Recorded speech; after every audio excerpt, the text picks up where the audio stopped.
Hello friend, this is Pooja. Welcome to Vrinda classes. आज हम लोग लर्निंग डिसेबिलिटीज़ के बारे में पढ़ेंगे, जो कि सीटेट का एक इम्पॉर्टेंट टॉपिक है, जिसमें 5-6 पॉइंट बहुत ही इंपॉर्टेंट है, जैसे डिसलेक्सिया, डिसग्राफिया, डिसकैलकुलिया, ये सब क्या क्या है।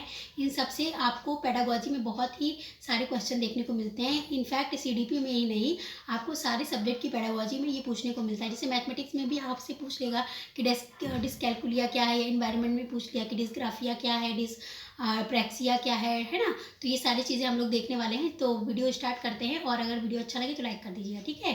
चलिए स्टार्ट करते हैं, अपने वीडियो की तरफ चलते हैं, जो कि मैं आपको बोर्ड के थ्रू पढ़ाऊंगी। ओके, तो चलिए हम लोग डिस्कस कर लेते हैं लर्निंग डिसेबिलिटीज़ के बारे में। एबिलिटीज़ का मतलब होता है क्षमता, और डिसेबिलिटीज़ का मतलब वो होता है कि अक्षमता, ठीक। तो किसी चीज़ की को करने के लिए जो हमारी क्षमता है उसमें कमी आ जाए तो उसी को डिसेबिलिटीज़ बोलते हैं। और अधिगम यानी सीखने में अगर आपको अक्षमता आ रही है, या किसी बच्चे को सीखने में कमी है, अधिगम में कमी है, तो उसी को लर्निंग एबिलिटीज़ कहते हैं। और ये एबिलिटीज़ किसी भी एस्पेक्ट में हो सकती है। जैसे आपको किसी भी बच्चे को रीडिंग में, राइटिंग में, मोटर स्किल्स में भी लर्निंग डिसेबिलिटीज़ हो सकती हैं, और स्पीकिंग में, इमेजिनेशन में, है ना, और कम्युनिकेशन में, मैथ कैलकुलेशन में, स्ट्रेस में, इसको एबिलिटीज़ के अंदर, डिसेबिलिटीज़ के अंदर रखा हुआ है। 21 डिसेबिलिटीज़ को हमारे PW एक्ट के थ्रू जो है वो मान्यताएं मिली हुई हैं। तो जैसे डिसलेक्सिया हो गया, डिसग्राफिया हो गया, डिस्प्रैक्सिया हो गया, फेजिया हो गया, मॉर्फिया, कैलकुलिया, डिस्थेमिया, और एक हमारा लर्निंग डिसेबिलिटीज़ है ADHD भी है, और ASD। पहले इन दोनों को शामिल नहीं किया गया था। पहले कुछ 16 डिसेबिलिटीज़ थी, तो बाद में जो है इन दोनों को शामिल किया गया, और भी इसके साथ कुछ डिसेबिलिटीज़ को शामिल किया गया। टोटल अभी 21 डिसेबिलिटीज़ जो हमारी हैं वो आती हैं, ठीक है। तो अब बात कर लेते हैं कि कौन कौन डिसेबिलिटीज़ में किस तरह से संबंधित जो होती हैं वो क्षमताएं देखने को मिलती हैं। तो जैसे हमारा सबसे मोस्ट इम्पॉर्टेंट है डिसलेक्सिया।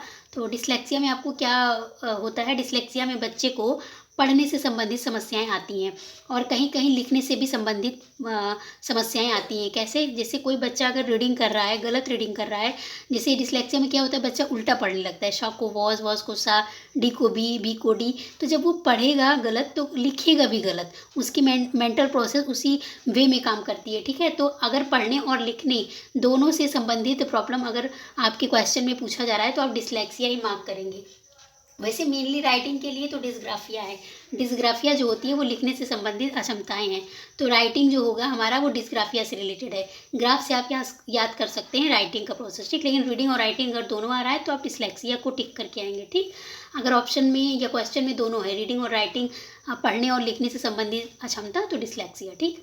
ये काफ़ी क्वेश्चन पूछा गया है, इसलिए मैंने इसको प्रीवियस ईयर पे एनालाइज किया है। तो दोनों आयोग के थ्रू जो है वो दोनों यहाँ पे जो है इसको वैलिड माना गया है, इसके अंदर दोनों को रखा गया है।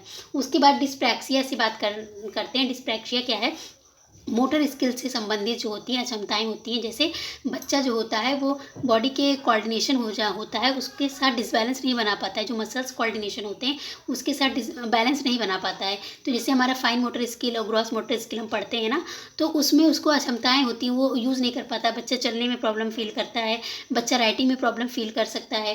तो जिसको डिस्प्रैक्सिया होगा मे बी उसको राइटिंग से रिलेटेड प्रॉब्लम हो सकती है, ठीक। तो ये चीज़ें आप लोग ध्यान रखिएगा। उसके बाद डिस्फेजिया है। डिस्फेजिया में क्या, बोलने से संबंधित अक्षमताएं होती हैं। जैसे बच्चा बोलने में जो होता है, कम्युनिकेट करने में एक दूसरे से वो झिझकता है और अपने आप को सहज महसूस नहीं करता है उस सिचुएशन में, तो वहाँ पे आप कह सकते हैं कि बच्चों में डिस्फेजिया अक्षमताएं होती हैं, ठीक। और नेक्स्ट देखते हैं डिस्मॉर्फिया क्या होती है। डिस्मॉर्फिया में बच्चे जो होते हैं वो भ्रमित स्टेज में रहते हैं। जैसे कि किसी भी दो चीज़ को पहचानने में, उनको रिकग्नाइजेशन करने में प्रॉब्लम आती है, तो वो डिस्मॉर्फिया से रिलेटेड है, ठीक है। और एक इम्पॉर्टेंट है हमारा डिसकैलकुलिया। ये डिसेबिलिटी जो होता है वो मैथ में काफ़ी पूछा जाता है, क्योंकि मैथ से रिलेटेड है। इसमें बच्चे को मैथ कैलकुलेशन में प्रॉब्लम आती है। जो बेसिक हमारी प्लस माइनस ऐड सब्ट्रैक्ट ये सब क्रियाएं होती है वो सब बच्चा नहीं कर पाता है। उसको गणना करने में गणना से संबंधित जो होती है उसके अंदर अक्षमताएं हैं, ठीक। तो डिसकैलकुलिया हमारा मैथ से रिलेटेड हो गया। बच्चा जो है मैथ कैलकुलेशन में प्रॉब्लम फील करता है और खुद को सहज महसूस नहीं करता है। अब नेक्स्ट आते हैं डिस्थेमिया क्या होता है। तो डिस्थेमिया जो होता है वो स्ट्रेस से संबंधित है। तो स्ट्रेस से संबंधित हमारी अक्षमताएं हैं, तो ये आप टर्म जो है याद कर लीजिएगा।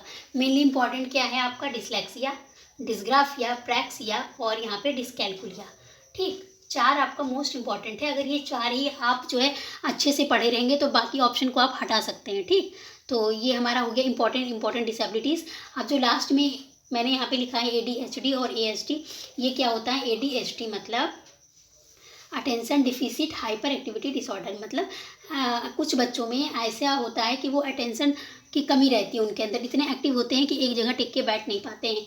इसको भी जो होता है वो डिसेबिलिटीज़ के अंदर रखा गया है। जैसे एक लिमिटेड एज तक अगर बच्चा ऐसा करता है तो ठीक है ना, लेकिन एक ऐसी एज होती है जिसके बाद भी अगर उसके अंदर अटेंशन की कमी है या वो ओवर हाइपर एक्टिव है तो उसको डिसेबिलिटीज़ की कैटेगरी में रखा गया है, ठीक है। तो ADHD का फुल फॉर्म भी आपके लिए इम्पॉर्टेंट है, और किस फील्ड से रिलेटेड है ये कि अटेंशन में कमी होती है बच्चों की, अवधान में कमी होती है, तो इसको हिंदी में या अवधान कह सकते हैं। तो ये चीज़ें आपको यहाँ पे ध्यान रखनी है, ठीक है। वो बच्चा जो होता है वो किसी एक जगह पर टिक के बैठ नहीं पाएगा जिसके अंदर ADHD की डिसेबिलिटीज़ होगी, ठीक। नेक्स्ट वन हमारा है ASD। क्या है? इसको हिंदी में कहते हैं स्वालीनता विकार। इससे क्वेश्चन आते हैं सीटेट में। तो इसका फुल फॉर्म है ऑटिज्म स्पेक्ट्रम डिसऑर्डर, ठीक है। स्वालीनता विकार है। इसमें कई तरह के जो अक्षमताओं को शामिल किया गया है।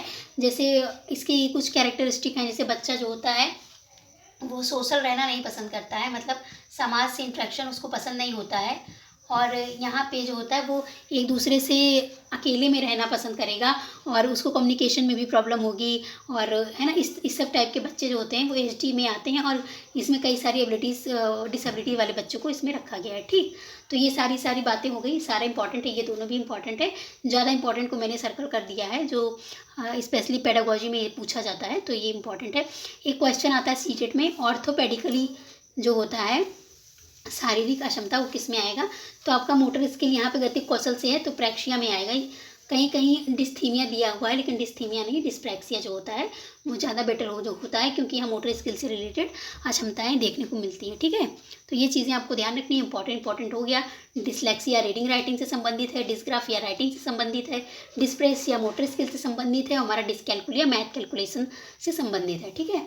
तो ये सारी डिसेबिलिटीज़ हो गई। आई होप ये डिस्कशन आप लोग के लिए इंपॉर्टेंट हो सीटेट एग्ज़ाम के लिए, और जो है आप इसको अच्छे से रेडी कर लीजिएगा। इसमें से 1-2 मार्क्स से क्वेश्चन तो कन्फर्म ही पूछे जाएंगे सारी पेडागोजी में मिला के। जैसे हो सकता है मैथ में पूछ ले, या हो सकता है किसी और EVS में पूछ ले, है ना, तो किसी में भी पूछ सकता है, तो आप इसको तैयार कर लीजिएगा। तो चलिए कुछ प्रैक्टिस कर लेते हैं क्वेश्चन की जो सीटेट में पूछे गए हैं। पहला क्वेश्चन है, following are the example of developmental disorder aspect. तो कौन सा विकासात्मक विकार है जो कि इसमें से एग्जाम्पल नहीं है? तो फर्स्ट हमारा है ऑटिज्म, या सेकंड है हमारा सेरिब्रल प्लेसी या पोस्ट ट्रॉमेटिकल स्ट्रेस, या ऑप्शन नंबर 4 है हमारा ADHD, जिसको हम लोग बोलते हैं attention deficit hyper activity disorder.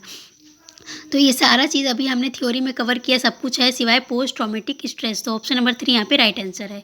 Next question है हमारा, deficiency in the ability to write associated with impaired hand writing is a symptoms of, जो मतलब विकृत लिखावट से संबंधित लिखने की योग्यता में कमी किसका एक लक्षण है? तो राइटिंग से संबंधित अगर डिसेबिलिटीज़ है तो उसके लिए हमने अभी डिस्कस किया, वो डिस्ग्राफिया है। तो ऑप्शन नंबर 1 यहाँ पे राइट आंसर है। बाकी सारे जो ऑप्शन हैं वो सारे इंपॉर्टेंट हैं। यहाँ पे प्रैक्सिया है, डिस्प्रैक्सिया, कैलकुलिया, डिसलेक्सिया, सारा आप लोग देख लिए हैं, तो आप लोग ऑप्शन नंबर 1 यहाँ पे राइट आंसर है, ठीक।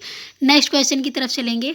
Orthopaedically impaired children are likely to have, मतलब शारीरिक रूप से असक्षम बच्चों को सामान्यता होता है, क्या होता है? ऑप्शन नंबर 1 कैलकुलिया, या डिसलेक्सिया, या डिस्ग्राफिया, या डिस्थीमिया।